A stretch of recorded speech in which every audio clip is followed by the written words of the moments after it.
네, 오늘은 6월 5일입니다. 목요일입니다. 새벽 예배 나오시는 우리 성도님들 환영합니다. 말씀 나누기 전에 공동기도 제목으로 기도하시겠습니다. 배옥준 집사의 뇌졸중을 치료해 주십시오. 언어가 회복되고 오른쪽 팔다리에 힘이 생겨나도록 해주십시오. 권하자 집사가 다시 걷도록 해주십시오. 이승학 성도의 뇌종양 치료가 잘 되게 해 주십시오. 권현민 형제를 치료해 주십시오. 김에브라임 형제가 신장 이식을 속히 받도록 해주십시오. 김시 집사가 걷도록 해주십시오. 오수요 선교사의 건강을 회복시켜 주십시오. 대비박 형제의 건강을 회복시켜 주십시오. 노승호 집사의 건강을 회복시켜 주십시오. 함주호 장로의 건강을 회복시켜 주십시오.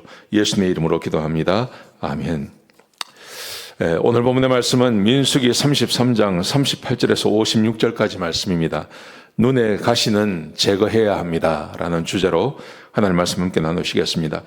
38절부터 52절까지는 어제 말씀에 이어서 중요한 그 장소들을 쭉 이야기하고 있습니다. 어제 말씀드린 것처럼 하나님을 기억해야 합니다. 오늘 본문의 말씀도 호르산, 그 아론이 죽은 그 장소를 말씀하시기도 하시고, 모압 평지, 여리고성 건너편도 말씀해 주시고, 요단강, 이제 가나안을 입성하기 위해서 요단강을 건너가야 하는데 요단강도 말씀해 주시고, 여러 산들을, 여러 지역들을 쭉 말씀해 주십니다. 하나님께서 하신 일을 기억하라는 말의 의미죠. 어제 말씀드린 것처럼 우리의 삶의 여정에 하나님께서 어떤 은혜를 베풀어 주셨는지 기억하는 것 매우 중요하다고 생각합니다. 자, 그 다음에 하나님께서 그러신 다음에 이제 요단강을 건너가서 가나안을 정복하면 반드시 해야 할 일이 있다고 말씀하십니다. 그게 뭐냐 하면요, 가나안에 있는 모든 원주민을 몰아내라고 말씀하세요. 모든 원주민을 몰아내라. 그래서 그 이유를 설명하십니다. 그 이유는 다름이 아니라 그들의 우상과 산당을 파괴하고 몰아내기 위해. 우리가 잘 아는 것처럼 이스라엘 백성들이 이것을 잘 하지 않습니다. 그래서 어떤 족속은 살려주기도 하고 그냥 대충 일을 끝내기도 하고 힘드니까요.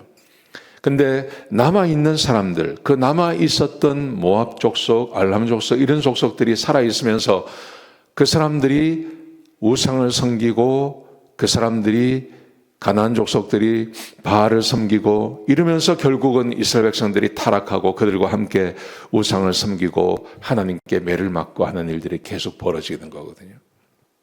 하나님께서 이걸 미리 말씀하시는 거예요. 가나안에 들어가면 반드시 해야 할 일이 있는데 그것은 우상과 산당을 제거하라. 제거하기 위해서 그래서 거기 있는 원주민들을 다 쫓아내라. 그렇게 말씀하십니다. 그러면서 자 보세요. 하나님께서 뭐라고 말씀하시냐면 35절 36절에 보시면요. 만약에 원주민들을 몰아내지 아니하면 그들이 눈의 가시가 될 것이고 옆구리의 가시가 될 거다. 눈의 가시. 상상도 못하는 일이죠. 손에 가시 하나 박혀도 이게 얼마나 아픕니까? 지금 제가 이 엄지 손에 가시가 하나 박혔어요.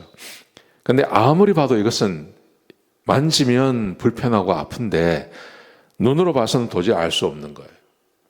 아주 작은 거란 말이죠. 언제 박혔는지도 모릅니다. 근데 이게 박혔는데 지금 굉장히 불편합니다. 일주일이 넘었거든요. 근데 만약에 눈에 가시가 박혔다. 옆구리에 가시가 박혔다. 이걸 빼지 않고는 못 사는 거예요. 반드시 제거해야 되는 것입니다. 눈의 가시와 옆구리의 가시가 되겠다. 그러면서 하나님께서 아주 중요한 말씀을 하세요. 56절에 보시면 이렇게 말씀하십니다.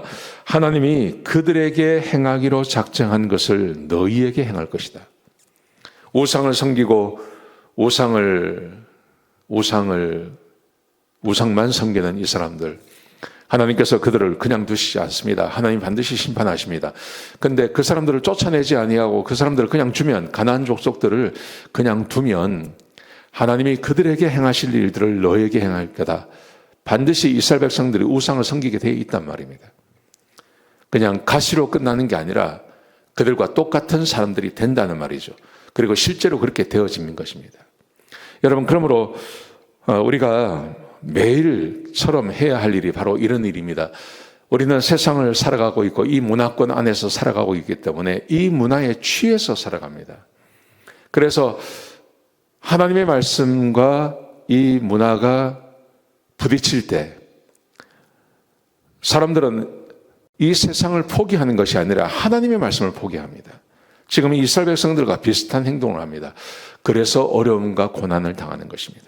여러분, 그러므로 우리는 아침마다 하나님 말씀을 읽고 묵상하고 기도해야 할 이유가 여기 있는 것입니다. 말씀을 통해서 끊임없이 나를 하나님 말씀 앞으로 데려가야 하는 겁니다. 그리고 세상과 부딪혔을 때 세상을 버리고 하나님을 선택하는 일을 하게 해야 되는 것입니다. 그렇게 하지 아니하면 우리의 삶에도 하나님께서 복 주지 않습니다. 세상을 선택하시면요. 이 말씀 꼭 기억하셨으면 좋겠습니다. 오늘 하루 만약 여러분의 삶에 하나님의 말씀을 버려버리고 세상을 선택한 것이 있다면 그게 내 가시가 되는 겁니다.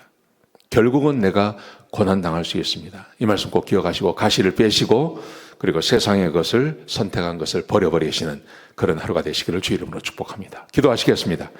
하나님, 귀한 말씀 주셔서 감사합니다. 세상을 버리고 하나님을 선택하는 자들이 되게 하여 주옵소서. 하나님의 말씀을 선택하면 먼저 그의 나라와 그의 의를 구하면 이 모든 것을 우리에게 주시겠다고 약속하셨습니다. 이 말씀 잃어버리지 않게 하여 주옵소서. 감사합니다. 예수님의 귀하신 이름으로 간절히 기도드렸습니다. 아멘.